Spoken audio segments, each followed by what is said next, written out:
Banks spent decades trapping black families in a cycle of debt. Yet in the 1960s, thousands of black men paid for every car, home, and appliance with cash, shutting the door on creditors entirely. Their secret was a code passed down through generations, forged in the shadow of sharecropping and redlining. Why did this proud discipline flourish precisely where American banking wanted it gone, and what did it cost to keep? The roots of resistance run deeper than you think. Sharecropping defined the economic reality for countless black families after the Civil War. On paper, it offered a chance at independence, but in practice, it chained generations to land they could never own. Landowners set prices for seed and tools, kept the only ledgers, and charged interest so steep that a good harvest meant little. At the end of each season, families learned they owed more than they had earned. Debts piled up year after year with no escape. The law backed the landlords, and violence enforced the rules. For many, freedom meant trading one master for another. This time, the master was debt. Decades later, federal policy drew new boundaries. In the 1930s, the Home Owners Loan Corporation created maps that colored black neighborhoods in red, labeling them too risky for investment. Banks followed the lines. Mortgages, business loans, and even basic checking accounts were denied to anyone living inside the red zones. The GI Bill, celebrated for building the white middle class, offered little to black veterans. Only 2 out of more than 3,000 VA-backed home loans in Mississippi in 1947 went to black applicants. In cities across America, home ownership became a distant dream. By 1960, just 38% of black families owned their homes, compared to 64% of white families. The price of a loan, if one could be found, often came with higher rates, more fees, and the constant threat of repossession. These policies did more than block access to credit. They taught that borrowing from banks could mean losing everything. Wages could be garnished for a missed payment. A single late bill could bring public shame or eviction. Families learned to distrust official promises and to see debt as a danger, not a tool. The lesson passed from parent to child. When you owe, you are not free. Cash became the shield. Every dollar seed was a step away from the trap. In the shadow of these systems, a code of self-reliance grew, not out of myth, but out of necessity. The discipline to avoid debt was not just pride, it was protection against a world built to profit from black hardship. A father stands at the counter, bills stacked in his hand, eyes steady as the salesman counts every dollar. No loan paperwork, no interest rates, just the slow, deliberate handoff of hard-earned cash. In kitchens across the country, this scene played out for refrigerators, washing machines, even used cars, anything big enough to threaten the family's security if it came with a monthly bill. The ritual was the same, months, sometimes years, of saving, each payday bringing the goal closer. The cash might be hidden in a coffee can, tucked behind flour in the pantry, or slipped beneath a loose floorboard. On the day of the purchase, children watched as fathers smoothed out creased bills that had passed through too many hands to count. Each dollar carried the weight of sacrifice, a skipped treat, an extra shift, a winter coat handed down one more season. Ownership meant more than pride. It meant safety. A car paid in full could not be repossessed after a missed payment. A refrigerator bought outright kept food cold, no matter what happened at work. The family's roof stayed over their heads because there was no mortgage for a bank to call in. The lesson was clear. If you could not pay cash, you waited. Debt was not just a number. It was a risk, a lever someone else could pull to take away what you had built. Stories passed down in living rooms and on front porches told of neighbors who lost everything over a single missed payment. The warning was woven into every decision. Don't owe nobody. Fathers taught sons to count their bills twice, to demand a receipt, to walk away from any deal that required a signature promising money not yet earned. Even the smallest purchases came with a sense of ceremony. The act of paying in cash was a declaration no bank, no landlord, no creditor could claim a piece of what was yours. The discipline ran deep. No matter how tempting the new model or the salesman's pitch, the answer stayed the same: cash on the barrel, or nothing at all. This was not stubbornness for its own sake. It was protection, passed down from men who had seen what happened when debt crept in. The pride in ownership was quiet, but fierce. Each paid-off possession was proof that freedom could be claimed, $1 at a time. Every household had its own system, but the kitchen drawer was sacred. Inside, envelopes lined up like soldiers, each one marked in careful handwriting: rent, groceries, light bill, church, a little for savings. On payday, Mother sat at the table with stacks of cash, counting out each dollar by hand. No calculators, no bank statements, just memory and discipline. The ritual never changed. She would break the bills, fold them once, and slip them into their envelopes. If the grocery envelope ran low, meals got simpler. If the rent envelope was full, a sigh of relief might escape, but never a celebration. Money for treats or new shoes waited until every envelope had what it needed. Children learned early not to touch those envelopes. The lesson was clear. Each dollar had a job, and every job had to get done before anyone could think about extras. Sometimes a few bills got tucked away in a spot only she knew, behind a jar of beans, under the lining of her purse. Inside a book no one would open. That was emergency money. It was not for spending. It was for when the heater broke, or the landlord came around 2 days early, or a cousin needed bus fare home. Neighbors swapped stories about the best hiding spots, but the method was always the same. Never let money slip through your fingers. Never let a bill go unpaid. If an envelope emptied before the next payday, the answer was simple: you waited. No borrowing, no pleading with the store for credit. Credit was a trap, and mothers knew it. The empty envelope was a warning, not an invitation to spend what you did not have. This was more than thrift. It was a code. The envelopes kept the family safe, 1 week at a time. A new coat or a Sunday roast came only after the rent and lights were covered.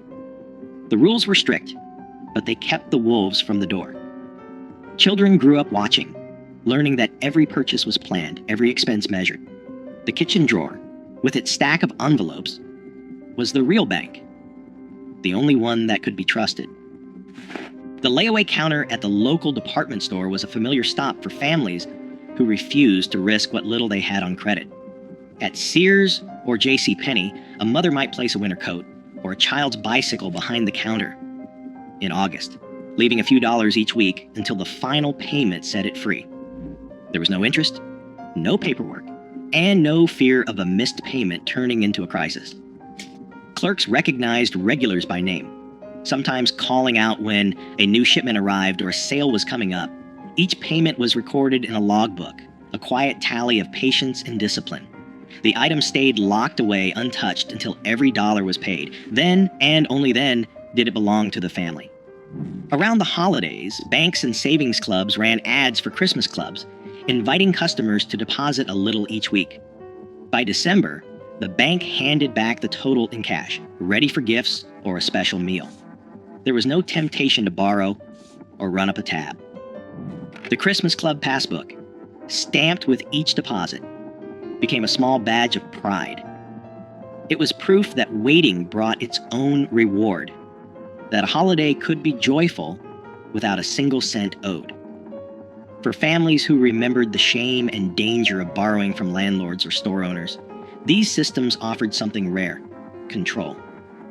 Layaway and savings clubs worked because they fit the rhythm of working life, the steady grind of paydays, the slow build toward a goal. There was comfort in knowing that the new dress or the toy train would come home only when it was truly paid for. Children learned the lesson early. Good things were worth waiting for, and nothing was more satisfying than carrying home a package that belonged to you outright.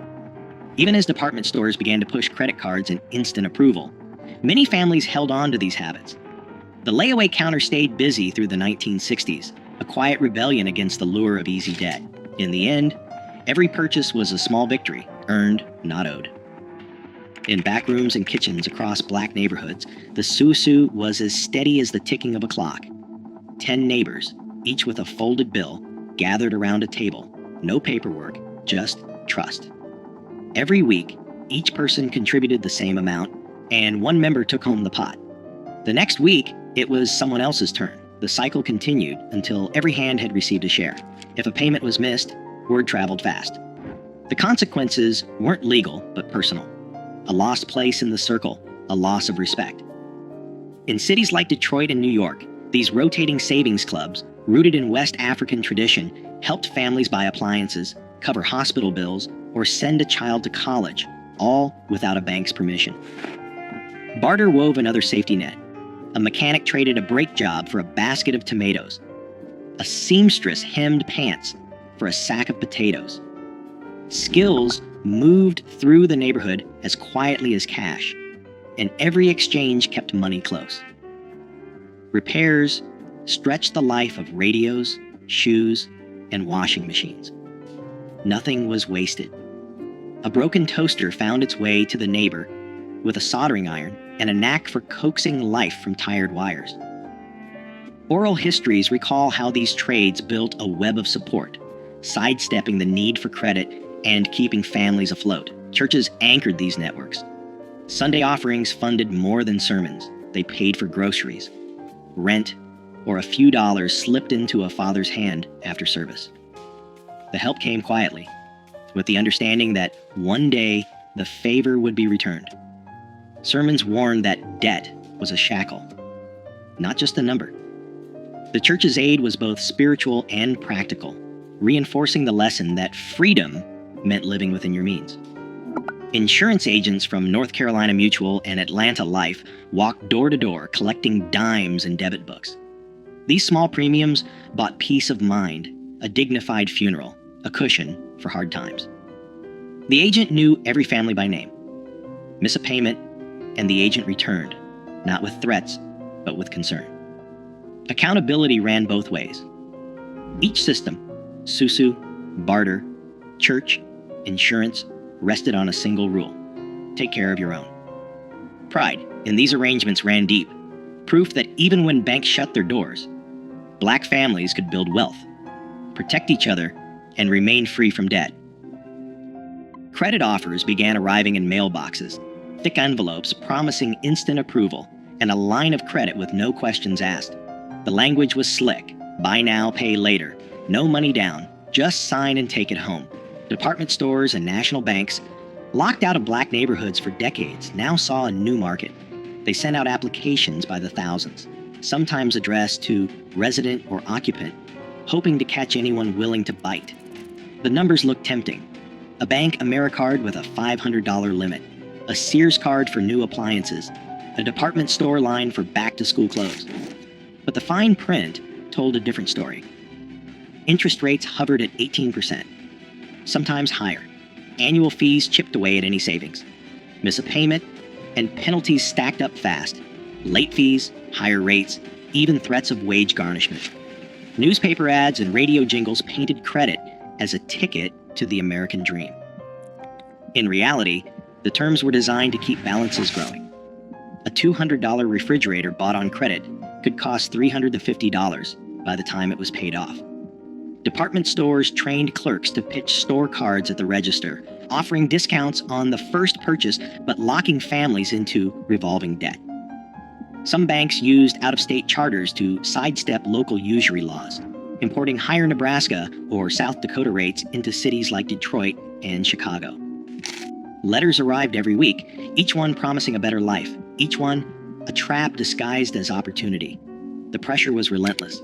For families who had learned to save every dollar, the flood of offers felt like an attack on their discipline. The old code, wait, save, own, met a new world where patience was out of style and debt was sold as freedom. The first cracks appeared when neighbors started showing off new furniture or cars bought on credit, the price hidden behind a monthly bill. Banks called it progress. For many, it was the beginning of a new kind of risk. The old rules began to slip away in the late 1960s. Factories that once offered steady paychecks shuttered their doors, leaving entire neighborhoods without work. In Detroit, Chicago, Newark, and Watts, unrest swept through the streets. Businesses boarded up windows or left town altogether taking jobs and stability with them. The corner stores that once offered layaway stopped offering the service, shifting to cash or credit-only policies as insurance costs soared and profit margins shrank. Families who had always relied on cash found their budget stretched thin by rising prices and shrinking incomes. Savings, hidden in coffee cans and envelopes, vanished quickly when paychecks stopped coming. The Susu circles, once tight and reliable, struggled as members lost jobs or moved away. Even the church, a last line of defense, faced dwindling offerings as more families needed help than could give. The safety nets that had protected generations began to fray. Some men took on odd jobs or hustled for cash, but the steady grind that had made saving possible was gone. The discipline that had kept debt at bay became harder to sustain when every dollar was needed just to get by. Temptation grew as neighbors, desperate to replace what was lost, began to accept the credit cards and easy loans that filled mailboxes. The old warnings, never owe, never sign, faded under the weight of layoffs and closed factories. What had once been a badge of pride, living debt-free, felt less like a choice and more like a memory. The habits of patience and self-restraint, passed down for decades, were tested by forces no envelope system could hold back. In the space left by lost jobs and broken trust, debt began to creep in. Quiet at first, then all at once. Today, consumer debt in Black communities stands at record highs, while payday lenders crowd out old systems of mutual aid. The strategies once born of necessity now hold a blueprint for financial resilience, especially as predatory credit adapts with every decade. The question isn't whether those cash-based codes still matter. The question is, who has the power to remember and who profits if we forget? Let your thoughts spark the conversation.